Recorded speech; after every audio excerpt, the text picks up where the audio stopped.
Alright, so now I've installed the driver and everything's done. If you see the driver installed, then you should see this circle. So if you put your finger, like, you'll know, if you put your finger on your tablet and move around, your mouse will move around. So now you can finally use your tablet. So now I'm gonna go and I'm gonna change the settings of the pen and everything else. And as you see, you can move your pen around, and you have to hover it above the tablet and hold it down when you want to select something. So here we go into the settings, and something just happened. That's weird. You could just go into V settings and you can change everything in V settings, but I am going to go into my actual preference settings bar. So you can just go in to your settings and go to your Wacom tablet, and there you have it. So now that's the pen settings. Now you can check how hard you like to press down on your tablet, and if you draw, when you draw you press hard, or when you draw you press light. So I tend to press a little bit harder when I draw, so I'm going to change it to firm, and you can see how hard you're pressing by pressing on the tablet, and it will show you how hard you're pressing in the little bar there. I'm not sure what the thing below is, so I'm not going to meddle with it. Now in the pen settings, I'm going to change the things to zoom in and zoom out, because I want to be able to zoom in and zoom out quickly, because I use Photoshop and it's going to be really useful for me. So now that I'm selecting the zoom in and zoom out, we're going to go through all the other settings. So zoom in and zoom out. So you can go to all the other settings here on the settings bar. So here, to test that the tablet is taking the full length of your screen, you can put your pen on the bottom left dot and the bottom right dot, and this will allow you to move your mouse to the bottom left and top right corner of your computer. So now if you have multiple monitors, you can select which monitor you're using the tablet for in that bar. So now here, I have no idea what this is, and I'm not going to change it, but you can change it.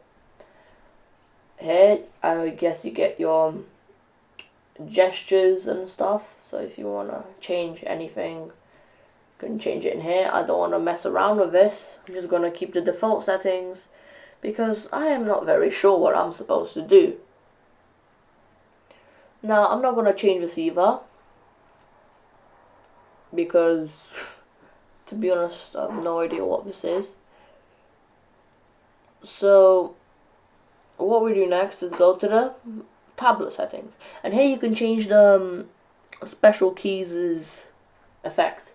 So I want all my effects to be undo, which is already there, command, which is already there, or control, and then I obviously want option to be there, which is alt. And what alt does is, in Photoshop, it selects the color. So I want to be able to click it and automatically select the color really fast, and this will make the whole process a lot easier. So here I'm just gonna be messing around a little bit, because I had no idea which buttons do which, and I was really confused. And I believe Wacom could have made this a little bit easier to understand, but I think it's still okay. So what you need to do is look at your keyboard, and you can write whatever it's called into there, press done, and that's the setting it will have. I took a lot more time to do this because I had no idea what to do. In the meantime, what I'm going to talk about is why get Wacom Intuos Art instead of Wacom Intuos Draw, which is way cheaper. The thing about Wacom Intuos Art is it has a small, medium, and large size, and the Wacom Intuos Draw only has the small size. Now I like the size matters a lot to me, so that's why I chose the art. Now for many people, a thing that lets them choose is the whole thing that's about programs that comes with. Like, see me, I've got Photoshop, but you may not have Photoshop. So if you've got a computer that can accept a disk, you can install the software the Wacom product comes with. So it depends. If you want to do different things, you get a different Wacom tablet. For me, it doesn't really matter because I've already got what I need. So as you see, I'm just experimenting with the option, the select color. So it works on the keyboard, as you see, but then when you go to the actual settings, it did some weird things, and it really confused me. Now what I had to understand at the time was that all you have to do is write whatever it is, and you see the thing has matching symbols with the Alt key, so you know you're supposed to choose the Alt key. But I was stupid and I did not know. Now it selects every single keystroke you try, so don't try and make the capital letter capital. Just keep all the letters small and it will be good. So you see, now I'm getting the hang of it. And I also recommend naming it whatever it does, so then when you want to click one of the buttons, it literally shows you on screen what each button does, so you can do it even if you forgot.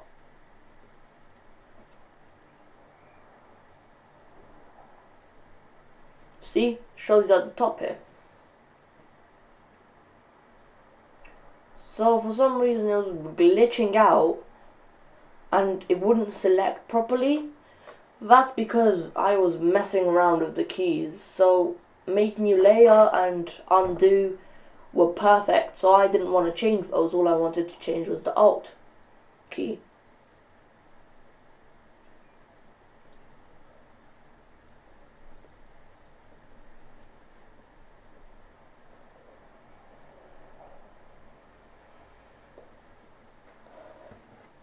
So I was clicking it, but it wasn't working. So then, finally, after years and years of trouble, it finally worked. Now you see, if you press lightly, it will give you a really, really light color. To get the perfect color, you have to press down really hard, unless you change in the settings. So the pressure sensitivity doesn't make a big difference. As you see here, the harder I press, the darker the color gets.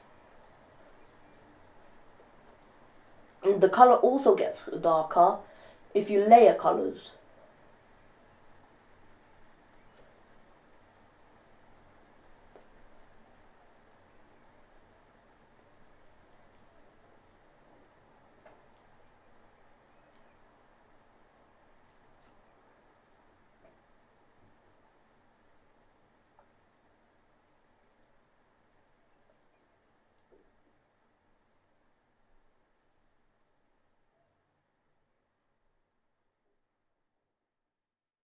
You make me